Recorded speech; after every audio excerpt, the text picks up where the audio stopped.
আমার প্রিয় বন্ধুগণ, মিশরে সৈয়দ কুতুব শহীদ রহমতুল্লাহ আলাইহি তিনি দুনিয়ার বুক থেকে বিদায় হলেন, ফাঁসির মঞ্চ চড়লেন।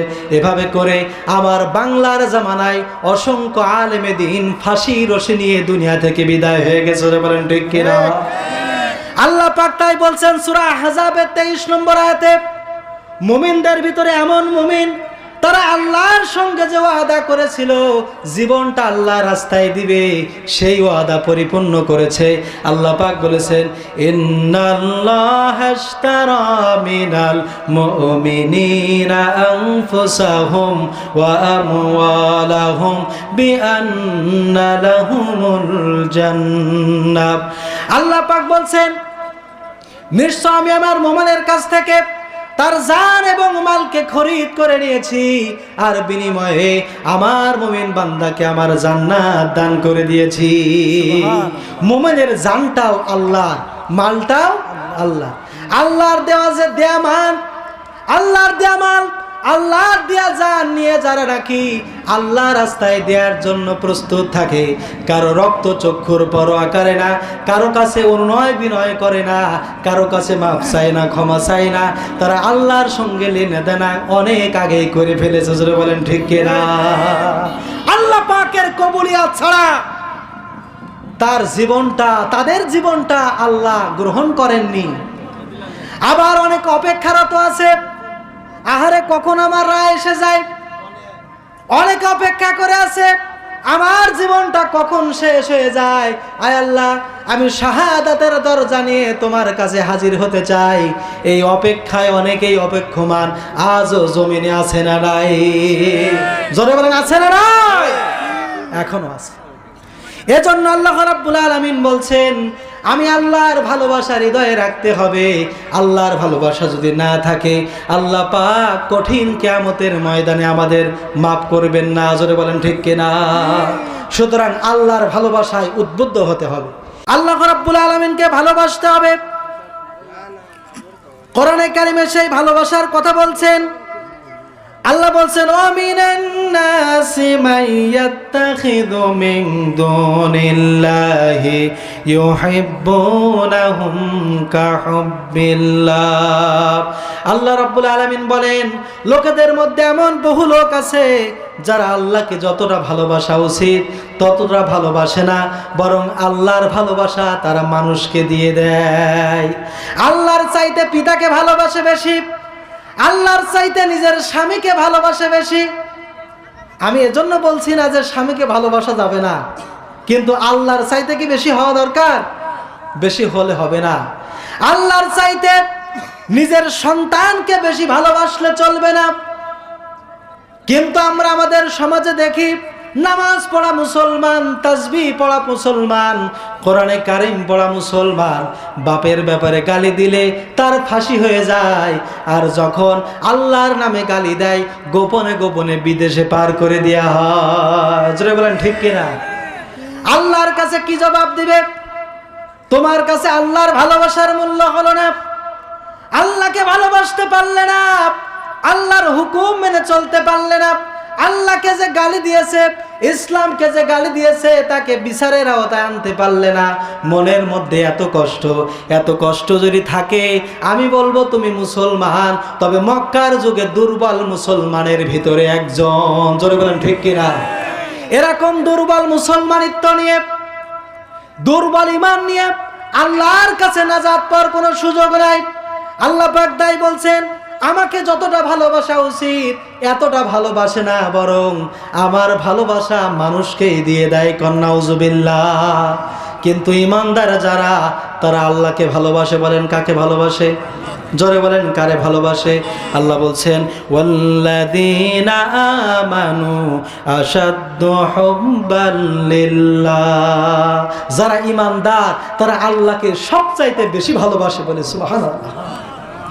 আল্লাহর ভালোবাসা এতটাই, আল্লাহর ভালোবাসা এ বাবাই গ্রহণ করেছে, আল্লাহর বান্দা এভাবে ভালোবাসা গ্রহণ করেছে, ওই আল্লাহর জন্য ভালোবাসতে গিয়ে, আল্লাহর পক্ষ অবলম্বন করতে গিয়ে এমনও হয় নিজের সবচাইতে সেরা সম্পদ সেটাও আল্লাহর রাস্তায় দিয়ে দেয়। জোরে বলেন ঠিক কিনা? আল্লাহ পাক বলছেন, ওয়া মিনান নাসি মাইয়াশতারি নাফসাহু বিতিগা মারদাতিল্লাহ। মানুষের মধ্যে এমন বহু মানুষ আছে আল্লাহর ভালোবাসায় উদ্বুদ্ধ হয়ে নিজের জীবনটাও দিয়ে দেয়। সুবহানাল্লাহ। আহারে, ওই যুগে হযরতে সুমাইয়া রাদিয়াল্লাহু তাআলা আনহা ইসলাম কবুল করার কারণে কাফের বেঈমানের অত্যাচার শুরু করলো। আবু জেহেল ক্ষিপ্ত হয়ে গিয়ে হযরতে সুমাইয়া রাদিয়াল্লাহু তাআলা আনহাকে এভাবে 4 হাত পা বেঁধে তাকে অত্যাচার করলো, নির্যাতন করলো। আবু জেহেল বলল, আল্লাহর উপর ঈমান প্রত্যাহার করো, লাত মানাতের উপর ঈমান আনো। কিন্তু ইসলামের প্রথম শহীদ, আমাদের জগৎ জননী, জগতের সবচাইতে সেরা পবিত্র মানুষ, ইসলামের প্রথম মহিলা শহীদ হযরতে সুমাইয়া রাদিয়াল্লাহু তাআলা আনহা আবু জেহেলের দিকে দৃষ্টি নিক্ষেপ করে বললেন, আমি যে আল্লাহর উপরে ঈমান এনেছি, আমি লাত মানাতের উপরে ঈমান আনি নাই।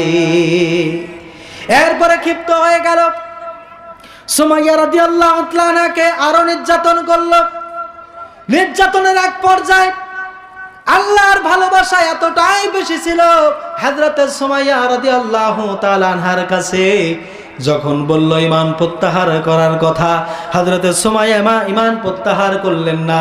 পাপিষ্ঠ আবু জেহেল হযরতে সুমাইয়ার গুপ্তাঙ্গে বর্ষা ঢুকিয়ে তাকে শাহাদাতের দরজায় ঠেলে দিলে।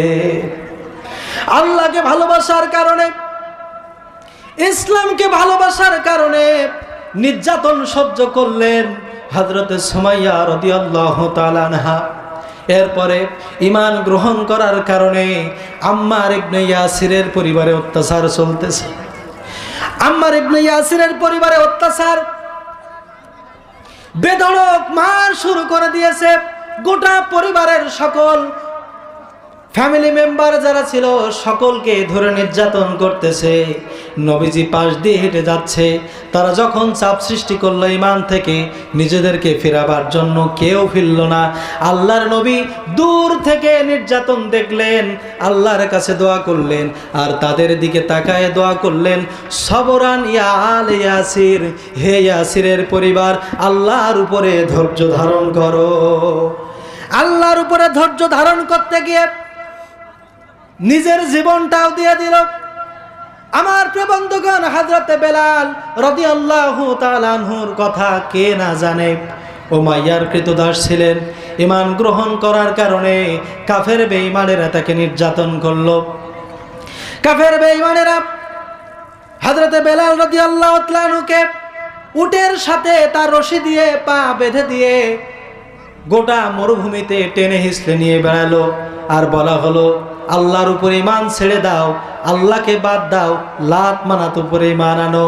আমার প্রিয় বন্ধুগণ, আপনারা সবাই জানেন হযরতে বেলাল রাদিয়াল্লাহু তাআলা আনহুকে যখন তিনি কালেমার বিরুদ্ধে গেলেন না, আল্লাহর ভালোবাসায় এতটাই উদ্বুদ্ধ হলেন, হযরতে বেলাল রাদিয়াল্লাহু তাআলা আনহুকে নির্যাতনের এক পর্যায়ে বেলালকে এমন মার মারতেছে, ওই মুহূর্তের ভিতরে হযরতে বেলাল একটা আঙ্গুল উঁচু করে আসমানের মালিককে জানিয়ে বলছেন, আহাদ আহাদ আহাদ, লা ইলাহা ইল্লাল্লাহ, লা ইলাহা ইল্লাল্লাহ, লা ইলাহা ইল্লাল্লাহু মুহাম্মাদুর রাসূলুল্লাহ। আজকের জামানায় কি আর আল্লাহর ভালোবাসায় কেউ জীবন দেয় না? জোরে বলেন, দেয় না? দেয়। কোরআনে কারীম সে কথা বলছে, মিনাল মুমিনিনা রিজালুন সাদাকু মা আহাদুল্লাহ আলাইহি ফামিনহুম মান কাদা নাহবাহু ওয়া মিনহুম মান ইয়ানতাযির।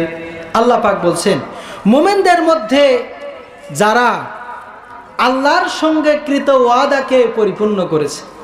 তারা আল্লাহর সঙ্গে কৃত ওয়াদা পরিপূর্ণ করেছে এভাবে যে তাদের কাছে সবচাইতে সেরা হচ্ছে তাদের নিজের জীবন। অনেকেই আল্লাহর জন্য নিজের জীবনটা বিলিয়ে দিয়েছে, বলে সুবহানাল্লাহ। আর অনেকেই এখনো অপেক্ষা করতেছে আল্লাহর কাছে নিজের জীবনটা দিবে বলে। আমার প্রিয় বন্ধুগণ, মিশরের জামাল নাসের সৈয়দ কুতুব শহীদ রহমতুল্লাহ আলাইহি যিনি জেলখানার ভিতরে বসে ৮৫০০ পৃষ্ঠার কোরআনে কারিমের তাফসীর লিখে অমর হয়ে আছেন। তাফসীরে ফি জিলালিল কোরআন, এই তাফসীর লেখার অপরাধে মাআরিফু ফিত তারিক, ইসলামী সমাজ বিপ্লবের ধারা, এই বই লেখার কারণে মিশরের স্বৈর শাসক তাকে ১৯৬৬ সালে জেলখানায় আবদ্ধ করল। এরপরে তাকে ফাঁসির রায় দেওয়া হলো। মিশরের জামাল নাসের ক্ষুধার্ত পাগলা শিকারী কুকুর জেলখানার ভিতরে পৌঁছায় দিয়েছে। আর পুলিশের লোকদেরকে বলেছে, দেখে আসো জেলখানার ভিতরে কুকুরের সাথে কুকুর কি ব্যবহার করে। নাউজুবিল্লাহ। হযরতে সৈয়দ কুতুব শহীদ রহমতুল্লাহ আলাইহিকে ফাঁসির রায় ঘোষণা করা হলো। নির্ধারিত দিন এসে গেল। এরপরে জেলখানা মসজিদের ইমাম তিনি এসেছেন কালেমা পড়াবার জন্য। সৈয়দ কুতুব বলতেছে, তুমি কেন এসেছো? ইমাম সাহেব বলল, আমি আপনাকে কালেমা পড়াবার জন্য এসেছি।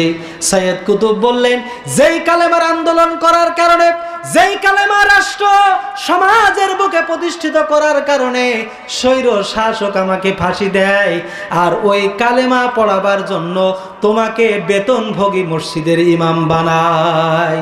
শুনে রাখো গো ইমাম, তুমি যে কালেমা পড়েছো আর আমি সৈয়দ কুতুব যে কালেমা পড়েছি, ওই কালেমা আর এই কালেমা, এই দুটো কালেমা এক কালেমা না।